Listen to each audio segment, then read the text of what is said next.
नमस्कार दोस्तों, स्वागत है आपका मेरे चैनल नो चिल पॉलिटिक्स में। आज बात करेंगे कुछ कानून व्यवस्थाओं की। इंडिया में नए कानून तो आए दिन बनते हैं, लेकिन कुछ डिसीजंस ऐसे होते हैं जो सवाल खड़े कर देते हैं। सामाजिक न्याय के नाम पर क्या सच में न्याय हो रहा है या बस पॉलिटिक्स चल रही है? Bill in the Legislative Assembly to introduce a 4% reservation for Muslims in public contracts has been passed in the Assembly. Amidst massive uproar, the government of Karnataka today tabled the bill that will give 4% quota to Muslim contractors and suppliers in civil works. In a big decision with the Karnataka government, the bill on reservation for Muslim contractors has been cleared by Chief Minister Siddaramaiah.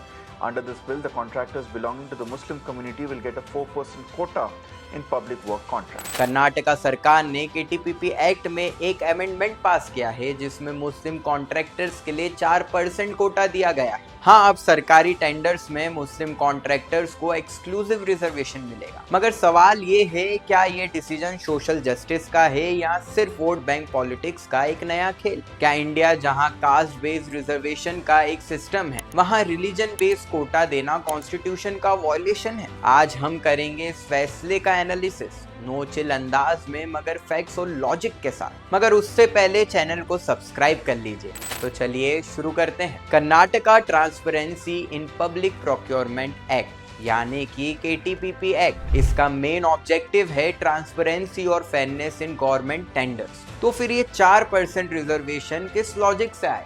सरकार का कहना है कि ये move मुस्लिम contractors को economic upliftment के लिए लाया गया है, क्योंकि उन्हें कैटेगरी सेकंड बी में बैकवर्ड कम्युनिटी माना गया है। लेकिन सवाल ये है, क्या इकोनॉमिक अपलिफ्टमेंट के लिए रिलीजन को बेस बनाना सही है या ये सिर्फ एक नया वोट बैंक सिक्योर करने की कोशिश है? और बीजेपी का ये कहना है कि ये डिसीजन असंवैधानिक है। Implementation of 4% reservation in government contracts by the Siddaramaiah government.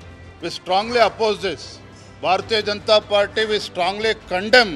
उस पार्टी ने तुष्टीकरण की सारी हदें पार कर दी है। कहते हैं संविधान पर चलाते हैं केवल वोट बैंक की दुकान और शरिया के हिसाब से इनको चलाना है। आप बताइए कि आम्बेडकर जी और संविधान की बात करने वाले लोग आम्बेडकर जी के खिलाफ जाकर धर्म के आधार पर न केवल आरक्षण देना चाहते हैं, पर अब कॉन्ट्रैक्ट में आरक्षण दिया जाएगा। आर्टिकल 15 और 16 ऑफ द कॉन्स्टिट्यूशन कहते हैं कि डिस्क्रिमिनेशन नहीं हो सकता, लेकिन सोशली और एजुकेशनली बैकवर्ड क्लासेस के लिए एक स्पेशल प्रोविजंस हो सकते हैं। तो फिर अगर कोटा देना ही है तो कास्ट और इकोनॉमिक क्राइटेरिया का यूज क्यों नहीं? क्या रिलीजन को बेस बनाना सेक्युलरिज्म के खिलाफ नहीं है? By the way, Andhra Pradesh ने भी 2004 में मुस्लिम कम्युनिटी के लिए सेम 4% रिजर्वेशन दिए थे, जो फाइनली सुप्रीम कोर्ट में चैलेंज हुआ।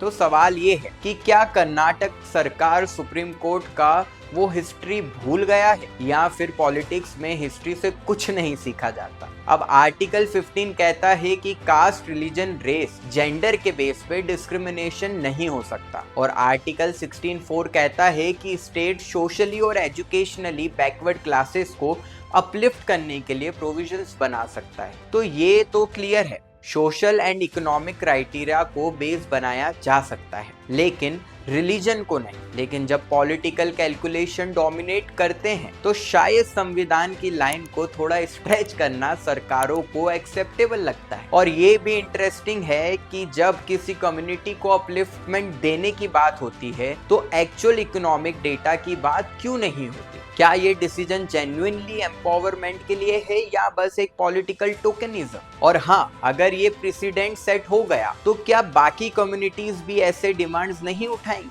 क्या ये डिसीजन सोसाइटी को और ज्यादा डिवाइड नहीं करेगा? एक तरफ कर्नाटका सरकार इस मूव को सोशल जस्टिस का नाम दे रही, लेकिन जब रिलीजन के नाम पे कोटा दिया जाएगा तो सेक्युलरिज्म पे सवाल तो उठेगा ही उठेगा। और जब रिलीजन को बेस बनाया जाए तो मेरिट सिस्टम का क्या होगा? क्या हर टेंडर रिलीजन के बेसिस पे डिसाइड होगा या कैपेबिलिटी के बेसिस पे? और सबसे बड़ा सवाल, अगर आज रिलीजन के नाम पे कोटा दिया जा रहा है तो कल को और कौन कौन सी डिमांड्स उठेंगी? आखिर में ये भी सोचना जरूरी है, क्या ये डिसीजन सुप्रीम कोर्ट में टिक पाएगा या सिर्फ एक पॉलिटिकल गिमिक बनकर रह जाएगा। तो आपको क्या लगता है, क्या ये डिसीजन सच में बैकवर्ड कम्युनिटीज को अपलिफ्ट करेगा या ये एक और अपीजमेंट पॉलिटिक्स का उदाहरण है? अपने थॉट्स कमेंट सेक्शन में जरूर शेयर करें और अगर आपको ये वीडियो इंफॉर्मेटिव लगा हो तो लाइक और शेयर करना मत भूलना